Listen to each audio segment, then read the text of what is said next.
You are listening to Eat Meat Sparingly, a Word of Wisdom podcast. I am your host, Ali Essig. This episode is sponsored by the Holistic Holiday at Sea. It is a vegan cruise that is going from March 1st through the 8th, and I'm super excited for this one. They're going to Costa Maya, Mexico, to Honduras, and to Cozumel, Mexico. And on top of that, if you book this vegan cruise and mention PlantWhys, PlantWhys, in the field with the question, how did you learn about the cruise? You'll receive a $50 onboard credit. So make sure to definitely mention PlantWhys so you can get that $50 onboard credit to the Holistic Holiday at Sea bookstore. It is the most amazing cruise of all time. It's like you get to go on a medical conference on a cruise. And if you are a geek like me who absolutely loves learning about nutrition, not only are you able to learn from the best doctors around, you'll have Dr. Michael Greger, you'll have Dr. Barnard, along with so many other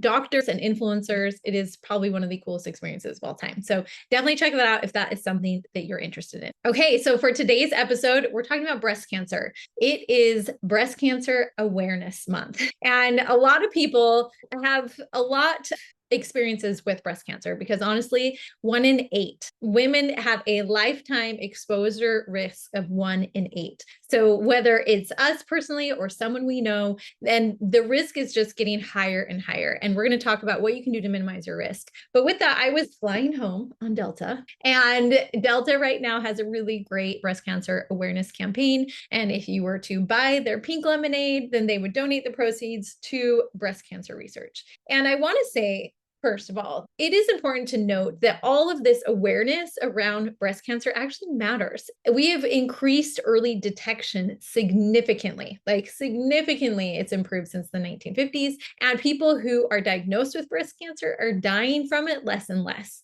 However, we are still getting, if not the same, even more people being diagnosed with breast cancer. There's a gap when it comes to breast cancer prevention, and that gap is on what we can do to prevent it from happening in the first place, from what we can do, not just when we detect it, but from forming in the first place. Because when you are exposed to a carcinogen or a toxin or something happened, and you're basically this tumor is initiated. From that initiation stage, there's a progression stage. The progression stage is where you have no idea what's going on. And most of us have cancer growing within us, right? And it's all in this progression stage. And what's going on here is over time, like breast cancer itself takes anywhere between 8 to 10 years to actually be discovered from when it was first initiated. In fact, some people who are diagnosed with breast cancer can look back from like 8 to 10 years and be like, oh, I went through a divorce, or, oh, like something significant happened in their life at that time.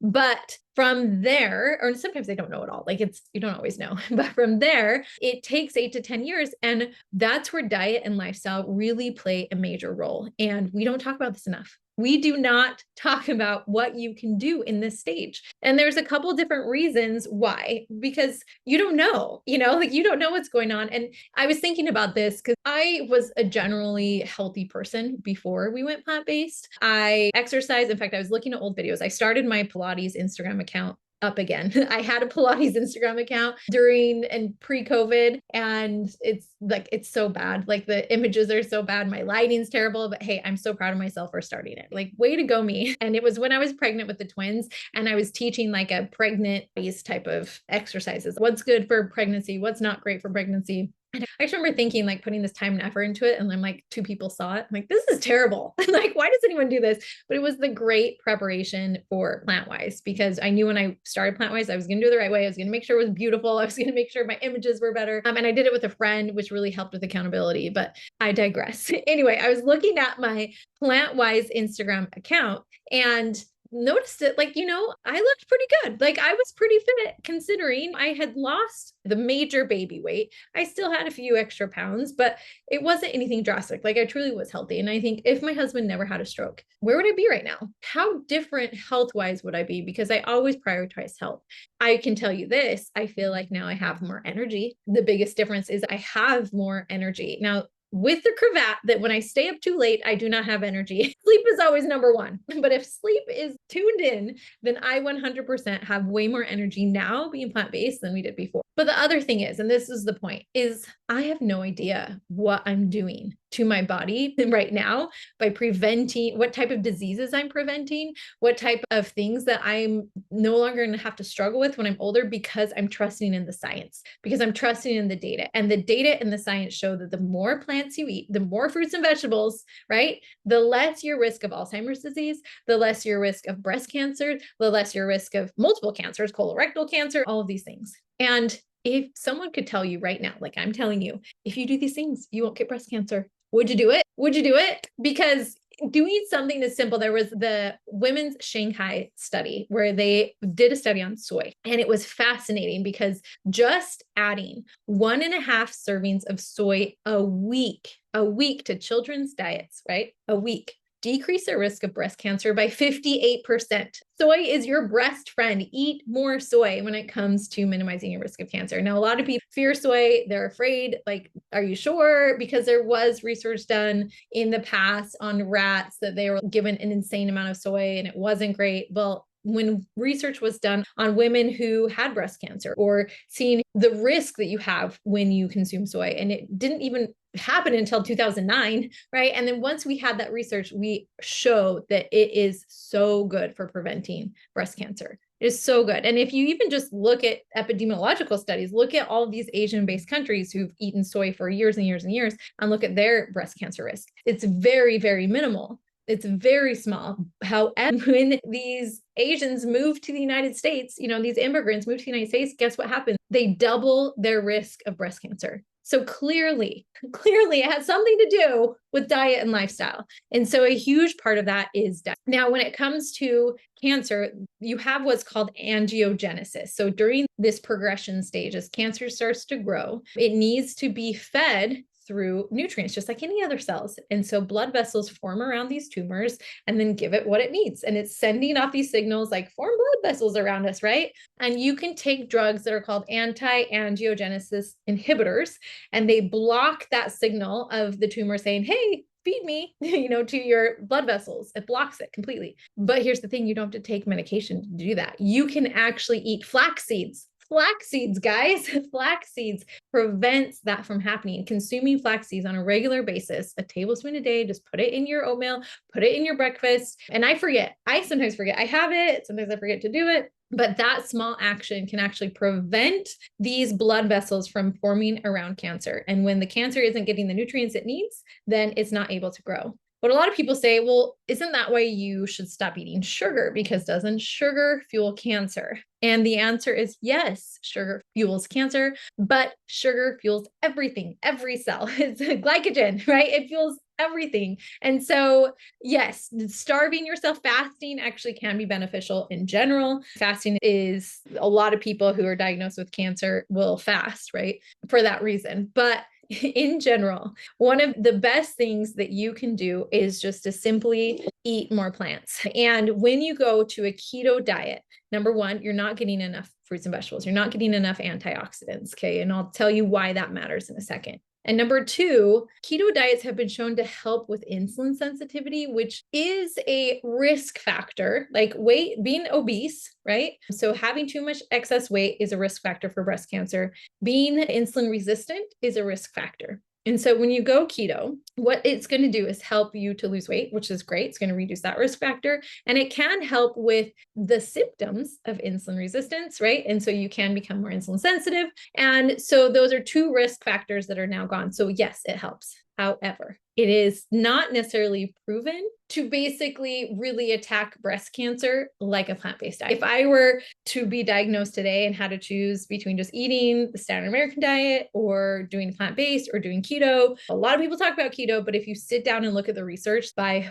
far, a plant-based diet wins. Hands down. It's just that people are afraid or don't want to give up their meat, or like, how are they going to make that work with their family? And I get it. And so I'm here to tell you, at least cut back on meat, at least cut back on cheese significantly if you can, on dairy, on butter. Doing those things will help you a lot. As we talked about last week in the cheese episode, I don't need to go into details again, but I will say this one thing. Today, in today's modern society, because we're getting our milk from pregnant cows, and these pregnant cows have estrogen and progesterone, okay? And that is passed on through their milk, estrogen and progesterone from pregnant cows. And these hormones are bioidentical to human hormones. So you are exposing yourself to more hormones. And guess what? The more estrogen in your body, the higher the risk of breast cancer. And so if you can just cut out milk products completely, if possible, that's going to make a huge impact in minimizing your risk. But the other thing is meat, because meat, when it comes to processed meats, red meats, ham, all those things, even chicken, sausage, whatever it is, there is literally no healthy sausage unless it's plant-based, because it is the processing of the DNA, it changes it and it turns it into a carcinogen, okay? Because it produces what's called HCAs and PAHs. And these are carcinogenic compounds. And it does not happen when you do this doesn't happen when you do it with plants, at least to the same degree, but it does not form these HCAs and PAHs on plants. Like if you have charred or grilled marks on zucchini, right? That is not at the same carcinogen level as the charred or grilled marks on chicken. These charred and grilled marks on chicken are carcinogenic compounds. And when you're eating it over and over, and then on top of that, if you're smoking it, we know that smoking anything isn't great, but smoking meat is terrible for you. Like it is terrible, is producing these carcinogens. So if you can minimize your consumption of animal meat and even replace it with processed plant-based meat, if that's all you can do, that's going to minimize your risk. And I know it sounds crazy because the processed plant foods are processed, and aren't you supposed to avoid processed foods? And which is worse, processed foods or animal meat? And truthfully, nothing's great, right? Nothing's going to actually reduce your risk besides plants. We know fruits and vegetables, beans, nuts, seeds, legumes, all those things are going to minimize your risk because they're higher in antioxidants and phytonutrients and all those things that fight against cancer. But when it comes to what's your risk with processed foods? Again, processed foods give you an indirect link. Just like sugar, it's an indirect link. If you eat more processed foods, if you eat more sugar, if you eat even these plant foods that are super processed, it can be higher in fat and sugar and salt, which is never good. That increases your risk of obesity, and that is a risk factor for breast cancer. However, when it comes to processed meat, HCAs, PAHs are direct risk factors. So it's a direct link of increasing risk of breast cancer versus processed foods, indirect link. They're both going to increase your risk, but one is significantly higher than the other. And that is going to be processed meats, any type of sausage, any type of bacon, whether it's turkey bacon, regular bacon, nitrate-free bacon, nitrate-free sausage, all of those things. In fact, I follow an influencer who's so smart and so beautiful and so healthy, you would think, right? And then she was like, oh yeah, I make sure to have a protein-rich breakfast with chicken sausage every morning. And I was like, no, because it's one thing to have it occasionally. It's another thing if you're eating it every day, that's increasing your risk of colorectal cancer, that every day. That's I'm just smoking a cigarette every day. It's the same risk to your risk of lung cancer, right? With something that you want to avoid as much as you possibly can. So with that being said, those are direct links, indirect links. But why does this matter? Why do we need to be eating more plants? Why do antioxidants actually help minimize your risk? Well, you have what's called a free radical. What are free radicals? Where do you get them from? Toxins from the environment. You can get them from the sun. You can get them from someone smoking. You can get them stress, from not getting enough sleep, from all these things. Okay, these free radicals that are in your body. When they're free radicals, they're missing an electron. And when that happens, it goes through your body and it can destroy your organs. I think of it kind of like ping pong. It's like someone's just throwing this ping pong ball against your body. It's not great. So amazing amount of antioxidants. When you consume foods, now plant foods, because any plant food, even iceberg lettuce, has 64 times the amount of antioxidants than animal-based foods. Yes, grass-fed beef have a tiny, tiny little bit amount because of the grass that the beef ate. But in general, it is nothing compared to actual plants. So in that sense, you are getting a ton of antioxidants from plants, and the more antioxidants, the better. When you have these antioxidants, it donates an electron to the free radical and it stabilizes the free radical. So instead of it going through and creating damage and like ping pong, it stabilizes it. So it's not injuring these different cells. And as it's stable, you're going to get sick less often. It's so many people who are diagnosed with breast cancer actually came in because they're like, I'm getting sick all the time, all the time. Then they get their blood work done and then they find, oh, actually you have cancer. So if you find yourself getting sick all the time, that could be a risk factor. That could be whether it's a risk factor now or in 10 years. That's not a good thing. We want to make sure you're getting as antioxidants as possible. Now, if you're sick, like if I were to have a cold right now and just stuff my body with antioxidants, like that can help a little bit, like vitamin C, all these nutrients, right? That can help in the moment, but really what it does is it's prevention. It prevents you from getting sick in the first place because your body's not having to fight all these battles. And sometimes if it's constantly trying to fight these bigger battles like cancer growing, then if you get the common cold, it's okay, yeah, sure, come in because I'm too busy fighting these bigger battles. So we want to arm ourselves as much as possible, and getting antioxidants is going to arm you significantly. But the other thing that's going to arm you against cancer, sulforaphane, is found in the biggest amount in broccoli sprouts. So broccoli sprouts, if you can eat broccoli sprouts, you can buy them in the grocery store. If you can make your own broccoli sprouts, amazing. If not, at least eat cruciferous vegetables. I eat cruciferous vegetables every single day in the form of frozen riced cauliflower in my breakfast every morning. You can add frozen riced cauliflower to smoothies. So like when my kids get home from school, we make a smoothie with berries, and instead of ice, we use frozen riced cauliflower. You don't taste the difference, especially if you have bananas and other sweet tasting foods, soy milk, especially if it's sweetened soy milk in there, right? That's going to minimize your risk. The more of these cruciferous vegetables, they are your cancer crushers. They are going to create an army in your body. And when you have a strong army, like think of the United States, we spend so much money on defense, on an army. Learn from that. We are known as one of the greatest countries in the world because we have protected ourselves with this strong National Guard and defense, right? Why don't we do that to our own bodies? Why don't you build up your personal army in the form of antioxidants, in the form of these cancer crushers, these cruciferous vegetables? Okay. So when you add in these foods, and that's why it's so important. That's why I like to teach the plant-wise plate. It's not enough to eat a vegetable for dinner and maybe another vegetable for lunch and maybe a fruit for breakfast. That's not enough. That is like, you're barely supplying your army with enough to just like barely fight off anything. Okay. Like your body is going through like from the front lines, from the back lines, from the sidelines, from all of these, and you need to arm your army. And you arm your army by eating 3 servings of fruits a day, 1 for breakfast, 1 for lunch, 1 for dinner, or at least for a snack in one of these, right? 3 servings of fruit, 3 servings of vegetables a day for breakfast, for lunch, and for dinner, and 3 servings of whole grains or potatoes, because we don't talk about it enough, but there are a ton of antioxidants in things like beans, legumes, lentils. There's so many antioxidants in lentils. It's not just fruits and vegetables. On top of that, you're getting fiber. Okay. Now, fiber, let's talk about fiber. Why is fiber so good? Well, number one, it feeds your gut microbiome, and you want your gut microbiome to be in the best place possible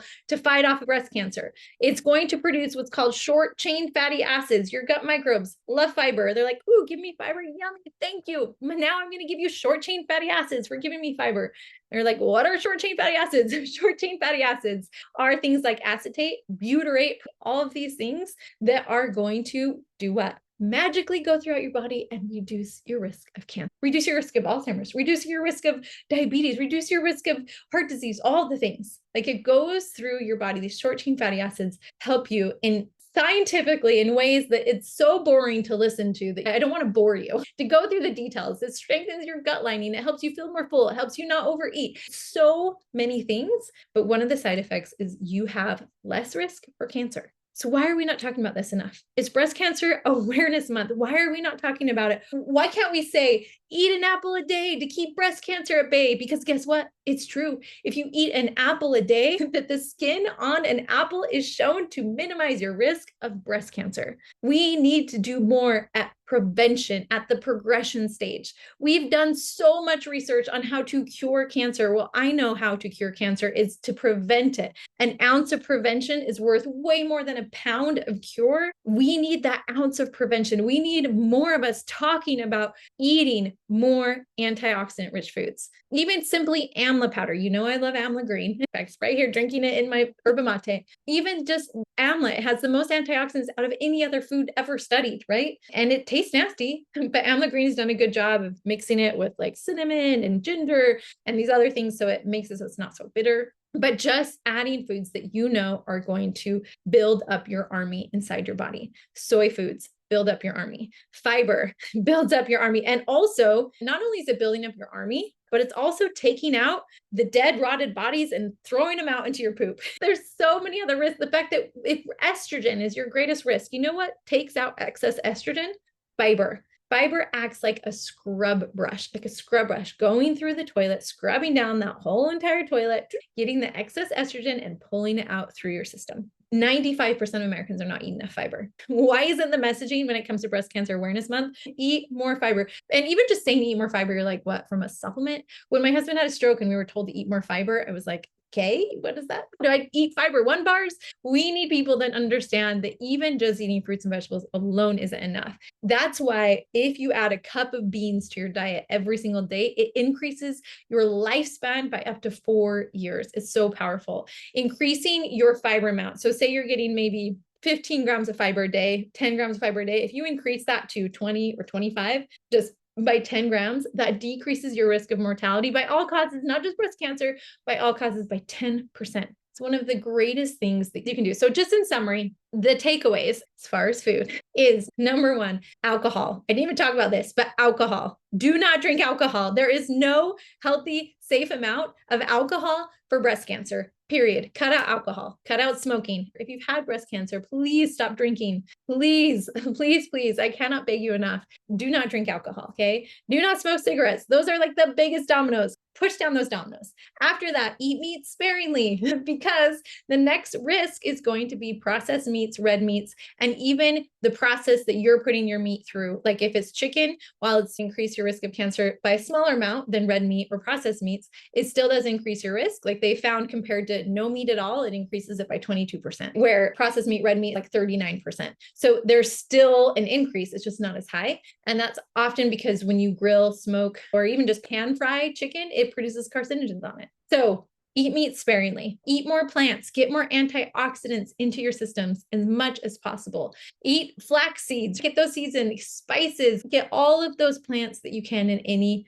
form. Minimize your processed foods. Yes, minimize sugar, saturated fat. If you can keep your saturated fat as low as possible, that's going to help with your insulin resistance. It will help you become more insulin sensitive, which is another risk factor. Losing weight will also help you, reducing stress.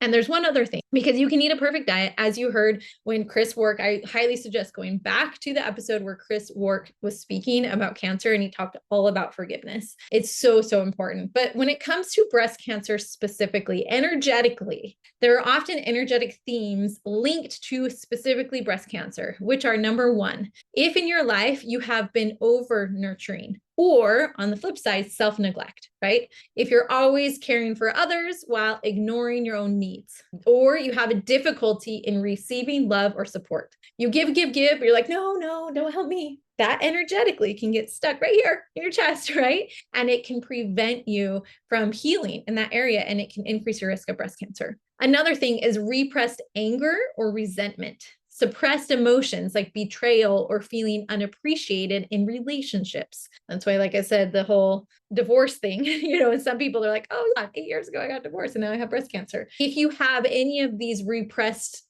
anger or resentment towards someone else, do the work, do the forgiveness work. You really try to feel those emotions. Don't just push them down, right? Feel them. What does it feel like? Where does it feel like in your body? And then move it through your system. Emotions are like tunnels. There's a beginning, a middle, and an end, and these emotions need to go through the tunnel. If they get stuck, they'll get stuck in this area and increases your risk of breast cancer. Another thing, unworthiness or the fear of not being loved. So deep beliefs of I'm not enough or needing to earn love through giving, okay? That can increase your risk of breast cancer. And the last thing energetically that can influence your risk of breast cancer is the chronic emotional stress, carrying burdens, holding everything together, not allowing emotions to move or release, not allowing these emotions to go through the tunnel. This is why women are affected, right? We often just like stuff it down. I'm not going to feel, I'm just going to do, serve, help. Especially women of faith. We don't take the time to serve ourselves. We don't take the time to love ourselves or let ourselves be served or be loved.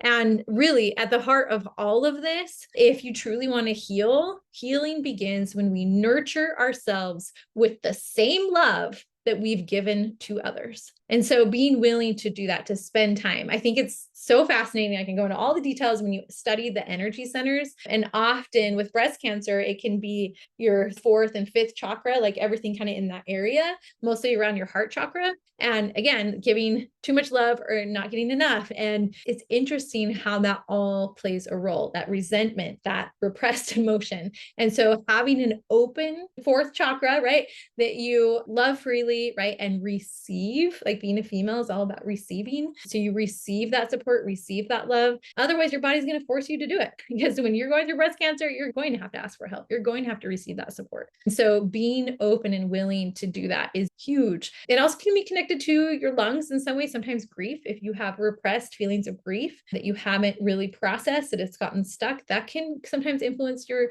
breast cancer. It's fascinating. Our body keeps score. And so not only should we eat the best, healthiest diet that we can, but we need to do the emotional work, because stress is a huge factor into all this. And it's linked to exercise, because part of doing the emotional work, and again, you don't want the risk of over exercising, because that can also increase your risk just because it increases the stress on your body. But sometimes letting those emotions go through the tunnel are as simple as going for a walk outside. I know I wake up every day with like a little bit of anxiety, a little bit of like something will set me off. I'll get on social media or something. And then as soon as I exercise, it resets the clock. Lifting weights, like it really just grounds me and really helps me, I feel like, work those emotions through your body. Really spending the time to exercise isn't just for looking a certain way. It's to help you deal with your emotions. But on top of that, laughing with friends, spend time with friends. It is so healing. Spending time enjoying friends, laughing with friends, having a good time, giving love, receiving love, cuddling with a kid or grandkid, your pets. All of those things are also incredibly healing to help you process those emotions so they don't get stuck in that area and increase your risk of breast cancer. Right, my friends? Breast Cancer Awareness Month. So let's spread the word, share it with anyone that you know. These are all the things you should be doing. I have a deeper workshop if you ever wanted to learn more. I go deep into this in my program, in our signature course. So make sure to check it out if you are interested. I would absolutely love to work with you on a deeper level. I feel like a lot of people know the science, right? They know it, they hear it, but are they living it? And that's embodiment. Embodiment is actually doing what you know you need to do. Like we know we need to eat 5 fruits and vegetables a day, but how many of us are actually doing that, right? And so it is powerful if you invest in yourself, if you feel like you can't do it on your own, to get that support and help that you need. And I am here for it. I am here for you. If that is you, I would love to help and support you. So make sure to click on the links below so you can learn more about the Plant-Wise program and how we help those people who are struggling to help themselves. All right, my friends, love you all, and I will see you next week. Thank you for listening to Eat Meat Sparingly, a Word of Wisdom podcast. I'm your host, Ali Essig. And if you need more help and support with transitioning to eating more plants so you can lose weight and improve your gut health and just reduce your risk of chronic disease, then make sure to check out my Plant-Wise membership. That's Plantwhys, because I like to teach the why behind eating more plants. But if all you need is just a couple more delicious recipes that feed your family and everyone loves, and not to mention super simple and easy, then make sure to check out my YouTube channel, which is also Plant-Wise, Plantwhys. Hope to see you there.